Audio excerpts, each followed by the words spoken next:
बूंद बूंद से घड़ा भरता है और छोटी सी चिंगारी कभी कभी बड़ा धमाका कर देती है। मिडिल ईस्ट में इस समय जो कुछ हो रहा उसने दुनिया की सबसे बड़ी सैन्य ताकत अमेरिका को भी चिंता में डाल दिया है। वजह है एक ऐसा हमला जिसने कथित तौर पर ईरान के एक सस्ते ड्रोन ने अरबों डॉलर के अमेरिकी सैन्य सिस्टम को गंभीर नुकसान पहुंचा दिया है। जहां खबर आ रही कि ईरान ने कतर में मौजूद अमेरिका के बेहद हाईटेक और रणनीतिक रडार सिस्टम को निशाना बनाया है। ये वही रडार है जिसे अमेरिका अपनी आंख और कान मानता है। ये हमला कतर के अल उदीद एयरबेस के पास मौजूद एक अत्याधुनिक ballistic missile early warning radar पर हुआ है।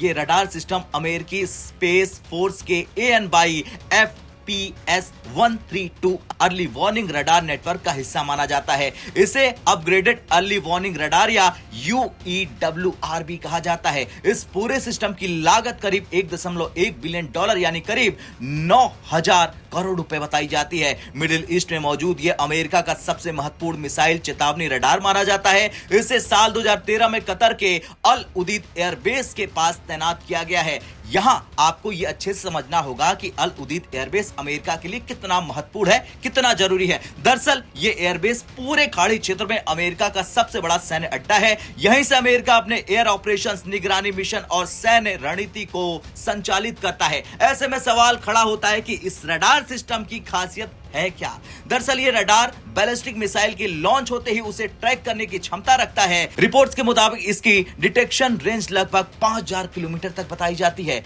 यानी अगर मिडिल ईस्ट में कहीं भी बैलिस्टिक मिसाइल लॉन्च होती है तो ये रडार कुछ ही सेकंड में उसकी दिशा, स्पीड और संभावित टारगेट का पता लगा सकता है। यही वजह है कि रडार अमेरिका के ग्लोबल मिसाइल वार्निंग नेटवर्क का बेहद अहम हिस्सा माना जाता है। इससे मिलने वाले अलर्ट के आधार पर पैट्रियोट और थार्ड जैसे एडवांस मिसाइल डिफेंस सिस्टम तुरंत सक्रिय हो जाते हैं। सरल भाषा में कहें तो यह रडार हमले और बचाव के बीच मिलने वाले उन कीमती मिनटों को उपलब्ध कराता है जो हजारों जिंदगियां बचा सकता है। लेकिन अब खबर है कि इसी रडार सिस्टम को ईरान ने निशाना बनाया है। जी हां, रिपोर्ट्स के मुताबिक यह हमला ईरान के इस्लामिक रिवॉल्यूशनरी गार्ड कॉर्प्स की ओर से किया गया है। IRGC ने इस कार्रवाई को अपने 2 Promise 4 ऑपरेशन का हिस्सा बताया है। ईरान का कहना है कि हमला अमेरिका और इजराइल द्वारा ईरान पर किए गए हालिया हमलों के जवाब में किया गया है। कतर के रक्षा मंत्रालय के अनुसार इस हमले में इस्तेमाल किए गए कई मिसाइलों और ड्रोन को इंटरसेप्ट कर लिया गया है, लेकिन कुछ हमले अल उदीद एयरबेस के आसपास हुए हैं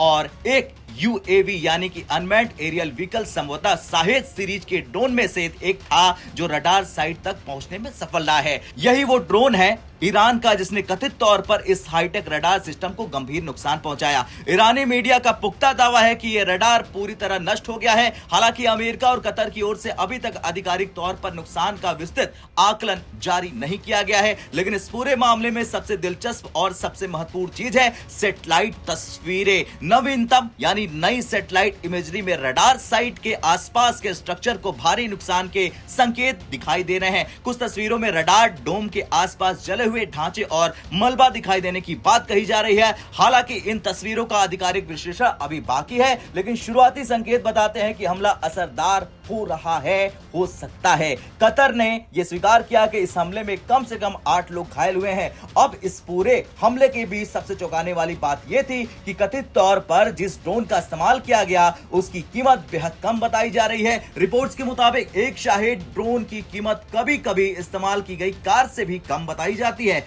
यानी एक बेहद सस्ते ड्रोन ने अरबों डॉलर के अत्याधुनिक सैन्य सिस्टम को चुनौती दे दी। यही वजह है कि इस हमले को सैन्य रणनीति के लिहाज से बेहद बड़ा झटका माना जा रहा है, वो भी अमेरिका के लिए। क्योंकि अगर यह रडार सिस्टम वास्तव में सच में गंभीर रूप से क्षतिग्रस्त हुआ है तो इसका असर पूरे खाड़ी क्षेत्र की सुरक्षा पर पड़ सकता है। सबसे बड़ा असर होगा अमेरिका की अर्ली वार्निंग क्षमता कमजोर हो सकती है। अगर बैलिस्टिक मिसाइल लॉन्च होती है तो तस्वीर मिलने का समय कम हो सकता है। इसका सीधा असर सऊदी अरब, UAE और अन्य अमेरिकी सहयोगी देशों की सुरक्षा रणनीति पर पड़ सकता है, क्योंकि इन देशों की मिसाइल डिफेंस रणनीति काफी हद तक तक इसी अर्ली वार्निंग नेटवर्क पर निर्भर करती है। दूसरी बड़ी चिंता यह है कि अब अमेरिका को अपने पूरे मिसाइल डिफेंस नेटवर्क की सुरक्षा की समीक्षा करनी पड़ सकती है, क्योंकि अगर एक ड्रोन इस स्तर के सिस्टम तक पहुंच सकता है तो यह भविष्य में और बड़े खतरे की चेतावनी हो सकती है। तीसरा बड़ा सवाल यह उठ रहा है कि क्या आधुनिक युद्ध में सस्ते ड्रोन अब